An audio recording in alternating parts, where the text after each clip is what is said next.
Heureux de vous retrouver en ce temps de Carême 2021 et merci de votre fidélité à notre YouTube Diocèse de Besançon où nous avons commencé à vous retrouver au premier confinement et puis au deuxième.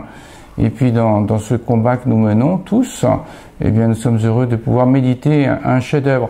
Vous voulez l'apercevoir, ce chef-d'œuvre de Pierre-Paul Rubens, le flamand baroque dans toute sa splendeur, un des plus grands peintres du XVIIe siècle, celui qu'on appelle le prince des peintres en raison de sa présence, son intimité, sa familiarité avec les grandes cours d'Europe. Rubens est à la fois l'immense peintre, 1400 œuvres dans le monde, un atelier extraordinaire, un homme qui a donc beaucoup enseigné, qui a beaucoup travaillé avec des collaborateurs. Certainement le plus grand chef-d'œuvre de Rubens que nous avons en France.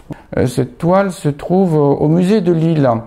À l'origine, il était sur le maître-autel de l'église des Capucins de Lille, Capucins qui sont une branche des franciscains, à Lille, qui en avait passé commande à Pierre-Paul Rubens, qui résidait alors à Anvers. Anvers la catholique, Lille la catholique, dans une période de grands troubles, de guerre de religion, et ces pays ont été dévastés d'Anvers à Lille par ces guerres de religion. Et il y a une reconquête catholique pendant une douzaine d'années, qu'on va appeler la trêve de 12 ans entre les royaumes belligérants. Le Saint-Siège, dans son concile de Trente, l'important concile qui va être une réponse à la réforme protestante, qui va être la réforme catholique. Un concile où on réaffirme, non plus que l'opportunité, la nécessité par l'art, une musique qui puisse, et une peinture, une sculpture, une architecture, émouvoir, rendre participant le regardeur ou le regardant du tableau, le chrétien, pour qu'il s'associe au drame qui est joué devant lui. Drame jusque dans la nativité, toutes les crèches de l'époque, mais même avant, posaient la question toujours, mais les nativités, où suis-je, moi, dans le tableau? Quelle serait ma place? Mais de même, dans cette descente de croix, le titre de ce tableau, quelle serait ma place dans ce tableau, puisque le but n'est pas de faire joli, n'est pas d'honorer Dieu, mais de toucher le cœur, l'âme de celui qui regarde, pour qu'il ne soit plus un visiteur, mais un regardant, et qu'il devienne, par grâce, un contemplant, un contemplatif, comme nous en verrons un personnage sur le tableau. Alors cette question, vous la gardez.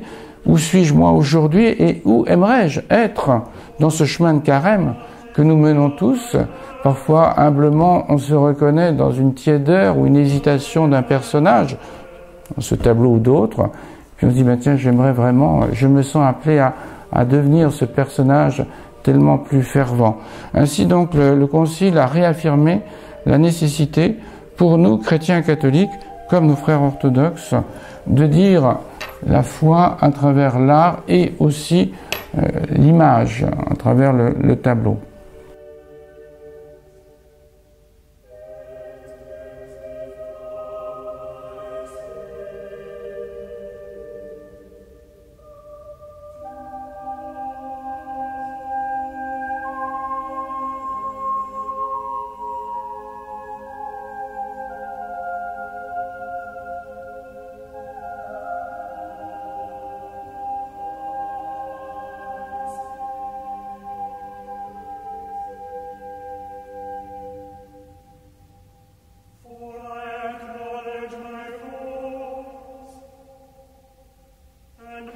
J'en viens donc maintenant à ce chef-d'œuvre. Je vous propose de le regarder de haut en bas en fonction des personnages qui nous sont donnés. Nous sommes au moment de la descente de croix qui est rapportée dans les 4 évangiles. Ce tableau est particulièrement joannique puisqu'il met en scène Nicodème, qui n'apparaît que dans l'évangile de Jean, et puis qui souligne la présence de Saint Jean et de la Vierge Marie, qui est aussi une particularité spirituelle, mystique très forte de l'évangile de Jean qu'on ne retrouve pas chez Matthieu, Marc et Luc. Alors de haut en bas, le titulus. Le titulus en haut de la poutre, de la croix, une particularité propre à l'évangile de Jean, c'est que Pilate a demandé que sur ce titulus qui était donc le motif d'accusation. En latin, il y a une origine qui veut dire ce qui a été estimé. Le titulus a été écrit en hébreu, en grec et en latin. Donc, nous dire aussi l'importance, l'hébreu, ben oui, c'est la langue sacrée par excellence, la langue de la première alliance. Il a été condamné par son peuple. En mettant le latin, eh bien, oui, c'est Pilate. Ce sont les occupants, l'Empire romain qui condamne cet homme. Et puis, en mettant le grec, eh bien, c'est la langue universelle, c'est l'anglais de l'époque. C'est-à-dire qu'il y a, dans Saint Jean, dans l'évangile de Jean, en soulignant ce qu'a demandé Pilate, eh bien, que nous sommes tous responsables, tous les peuples, par nos cécités, nos surdités à la parole de Dieu, participons à cette crucifixion. Donc, celui qui tient le linceul, celui qui l'offre, comme nous le dit l'évangile de Marc, Joseph d'Arimathie, cet homme au visage buriné, cet homme très concentré sur cet homme qui, par cette tension qu'il y a sur son visage, par la puissance de son bras, souligne la dimension très précieuse du linceul. Joseph d'Arimathie, que saint Luc a à cœur de nous présenter comme un homme bon et pieux et qui n'avait pas, étant membre de la plus haute cour législative en Israël, qui est aussi un tribunal qui va condamner le Christ, lui, il est clairement dit qu'il n'avait pas participé et n'avait pas ratifié la décision de ces 71 religieux du Sanhédrin, du Grand Conseil d'Israël. Donc un grand d'Israël qui fait l'audace, qui a le courage, l'audace, dit saint Marc, de demander le corps de Jésus quand celui-ci expire, demander son corps à Pilate. Et puis un serviteur, probablement un serviteur, qui retient avec beaucoup de délicatesse, on sent la force de son corps musculeux, mais qui retient avec beaucoup de délicatesse la main du Christ, la main morte, qui s'abandonne dans cette mort, qui est livrée. Le Christ a dit à l'Eucharistie, au soir du dernier repas, « Mon corps livré pour vous, mon sang donné pour vous et pour la rédemption du monde ». Ce tableau est à la fois une descente de croix et aussi une évocation très forte du jeudi saint. Alors je continue à descendre. Donc ce linceul extraordinaire, dans sa longueur, dans la préciosité du tissu, qui pour nous francs-comtois évoque aussi ce magnifique linceul de la résurrection du Christ qui est dans notre chapelle du Saint-Suaire, dans la cathédrale de Besançon, qui est plus tardif. Et puis, donc, le disciple bien-aimé, le disciple que Jésus aimait dans la traduction, toujours avec du rouge, qui dit la ferveur, l'incandescence de l'amour, et le visage tourné vers son Seigneur, qui ne nous boude pas, mais qui au contraire veut tourner notre visage vers le lieu par excellence d'où jaillit le sang et l'eau, puisque c'est aussi un soulignement de l'évangile de Jean au chapitre 19, quand un soldat, pour vérifier que le Christ est mort, transperce le côté du Christ. Seul Jean nous donne cette affirmation, ce témoignage et cette haute théologie de la mort du Christ. Il en jaillit du sang et de l'eau. Le sang, une préfiguration déjà de l'Eucharistie, comme le Christ l'avait annoncé au soir du jeudi saint, et puis l'eau.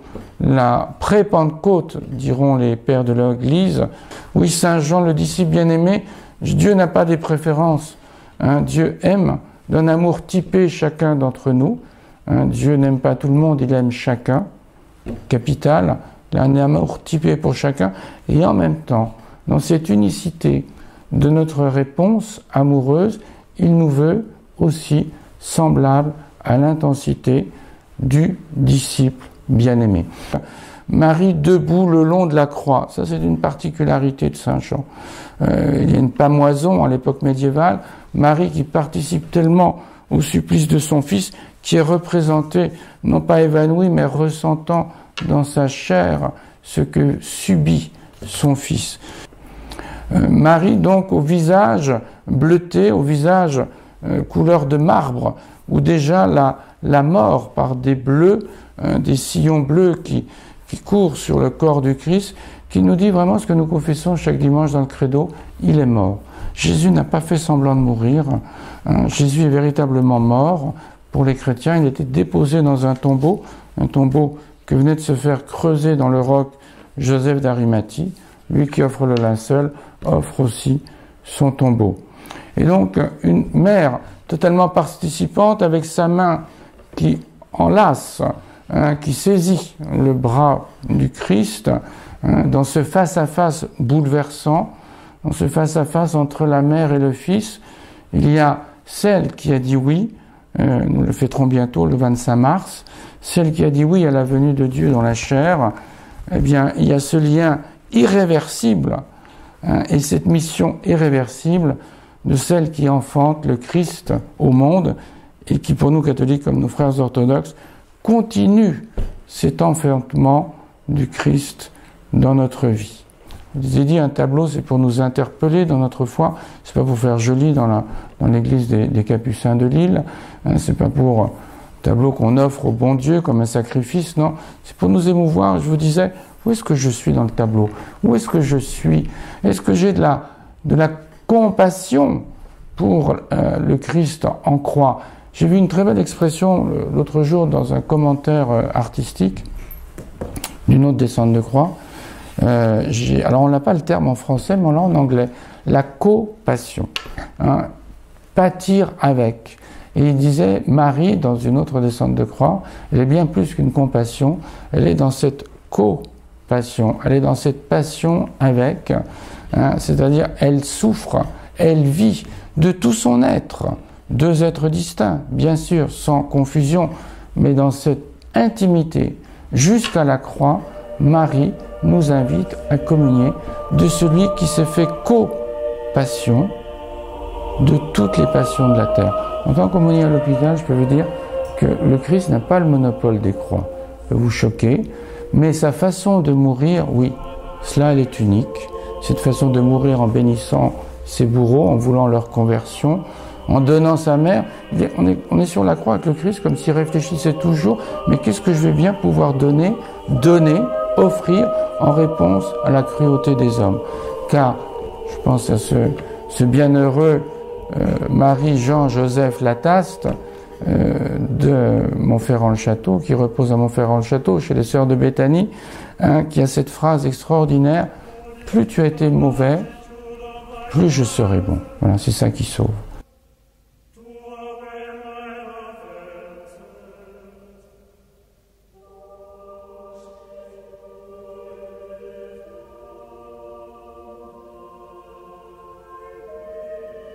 Dans cet acharnement de cruauté, Dieu s'acharne à répondre par son amour. Le mal a perdu, le mal est vaincu, en ce sens que le Christ n'a pas maudit sa création, il lui a promis son salut jusqu'à emporter, à emmener avec lui, le soir même du vendredi saint, un brigand. Autre personnage, bien sûr, Marie-Madeleine, cette femme qui, toujours somptueusement habillée pour rappeler une vie de luxe, une vie de richesse et une vie, selon la tradition, très libre, dirons-nous, qui a les cheveux défaits, Marie-Madeleine au premier plan, qui a les cheveux défaits, qui a un signe de deuil. Marie-Madeleine ose prendre le deuil, ose prendre le deuil. Les apôtres ne l'ont pas pris, bien trop craintifs, elle ose prendre le deuil au pied de la croix du Christ. Et puis, entre Marie et Marie-Madeleine, ce visage de jeune femme qui, pour moi, évoque l'ordre contemplatif, pourrait évoquer cette Marie, sœur de Lazare, qui est fixée à la parole du Christ et qui nous dit, c'est cette parole qui guérit de toute souillure, c'est cette parole qui offre la vie éternelle. Une particularité très flamande dans ce tableau aussi qui se reçoit de ces nouveaux clairs-obscurs très intenses, cette bassine de cuivre avec sa couronne d'épines, avec les clous, qui pourrait être à elle-même un tableau, une nature morte ou un stylo live, une façon d'être encore vivante, de dire la passion du Christ. Ça, c'est quelque chose qui est vraiment propre aux Flamands. aussi de souligner, de mettre nos intérieurs, une bassine qui est presque d'une maison ordinaire, que l'on retrouve au pied de la croix. Une vieille femme un peu étonnante, plusieurs interprétations dans cette vieille femme. Elle peut être, j'ai entendu un beau commentaire aussi, elle peut être celle qui nous introduit, pour reprendre la question, et qui redit bien qu'à l'époque, on ne veut pas faire joli, on veut dire, mais entrez dans le tableau et trouvez votre place. Elle est comme cette femme qui rentrerait dans le tableau et qui nous dirait, alors, tu es où? Alors, c'est où ta place, hein, aujourd'hui? Dans la contemplation, dans la souffrance, de la situation du monde, de toutes les croix que subit l'homme sur la terre aujourd'hui. Elle peut être aussi cette hésitation, quand on la regarde de près, est-ce qu'elle s'avance, qu'est-ce qu'elle veut prendre? Elle peut être nous, dans nos journées d'hésitation, de nos journées de timidité malvenue, quand il y a une réponse de l'amour qui est attendue. Oui, il y a des timidités qui sont justifiées, mais il y a l'amour qui attend et qui demande à transgresser toute timidité. Et cette femme âgée, on aime avoir celle qui hésite, on aime aussi avoir celle qui est introduite dans le tableau. Pour moi, elle est vraiment la mère des fils de Zébédée. Un personnage inquiétant entre Joseph d'Arimathie et cette femme âgée, la mère pour moi des fils de Zébédée, de Jacques et Jean, cet homme dans le rouge qui, étonnamment, sur cette seconde échelle du tableau, se détourne du Christ et qui est dans un rouge incendie, mais pas dans le même rouge sang du Christ. Il est là où ça s'embrase. Il pourrait évoquer ceux qui se sont détournés de la table eucharistique dans une période de grand conflit. Je vous ai dit, toutes les œuvres d'art ont été détruites à Anvers. Donc il y a une commande importante pour la cathédrale d'Anvers où il peint déjà un retable semblable, Pierre-Paul Rubens, et puis à Lille aussi. Donc il y a des commandes qui veulent redire la particularité de la foi chrétienne catholique. Il pourrait évoquer ce cavalier rouge de l'Apocalypse, au chapitre 6 de l'Apocalypse, celui qui est le symbole de la guerre, de la haine, et on est en plein dans cette situation. Il est tous ceux qui cherchent la division, tous ceux qui cherchent la violence, et ainsi qui se détournent du Christ. Bien Pierre-Paul Rubens vient œuvrer pour la paix. Comme ce drapeau blanc qui vient à nos regards, ce rouge intense, qui est le rouge du sang donné, le rouge de l'amour sur Saint Jean, ce rouge incendie, auquel nous aussi nous avons à nous détourner pour n'accueillir de force que celle qui vient du Christ. Enfin, un personnage propre encore à Saint Jean, Nicodème l'oriental, Nicodème l'homme riche, Nicodème qui fait partie aussi, lui, du Sanhédrin, Nicodème qui était venu de nuit, on est toujours de nuit, et qui n'avait pas voulu trop se compromettre avec ce jeune rabbi de Galilée. Donc Nicodème qui aussi souligne toutes nos hésitations. Est-ce que nous osons notre foi aujourd'hui dans un monde très déchristianisé? Vous avez donc très mystiquement par Rubens de celui qui n'a pas osé s'approcher, mais qui l'a, poussé par cette pré-Pentecôte, ose s'approcher du Christ et vient aussi, avec Joseph d'Arimathie, vient lui apporter du parfum, le parfum avec lequel un onguent de parfum, de myrrhe et d'aloès, qu'on estime, d'après le texte de l'Évangile, 30 kilos. Alors, c'est une hyperbole, je pense, orientale, qui dit cette surabondance. Vous savez, bon, j'ai pas été là, mais quand je suis là, je suis là. Je termine en vous remerciant de votre méditation avec moi de ce tableau, avec ces très beaux textes de Père Maurice Zindel, né en Suisse en 1897, décédé en 1975, dont les écrits ont beaucoup nourri mes méditations. Alors c'est un texte qui se trouve dans La Passion, sa 9e instruction en septembre 1959. Et vous allez entendre combien il donne écho aujourd'hui, comme à l'époque de Rubens, à nous situer par rapport au tableau. Est-ce que je reste devant? Oui. Et après, qu'est-ce qu'il y a d'autre à voir après? Ah oui, il présente un Caravage. Oui, c'est pas mal, Caravage. Ou bien je reste dans le tableau et j'entre dans le tableau au nom de ma foi. Je vous lis. Le vrai miracle n'est pas que le Christ soit ressuscité, mais qu'il soit mort. Car Jésus n'a pas passé la mort que pour nous délivrer de la malédiction de la mort. Il est mort pour faire mourir tout ce qu'il y a de mort en nous. Et sa croix se dresse comme l'appel le plus déchirant et le plus irrésistible de l'amour. Regardons le Christ, l'éternel amour crucifié, qui nous appelle afin que nous le détachions de la croix. C'est notre vocation de chrétien de détacher Jésus de la croix afin qu'il soit le Dieu vivant, le ressuscité. Belle fête de Pâques.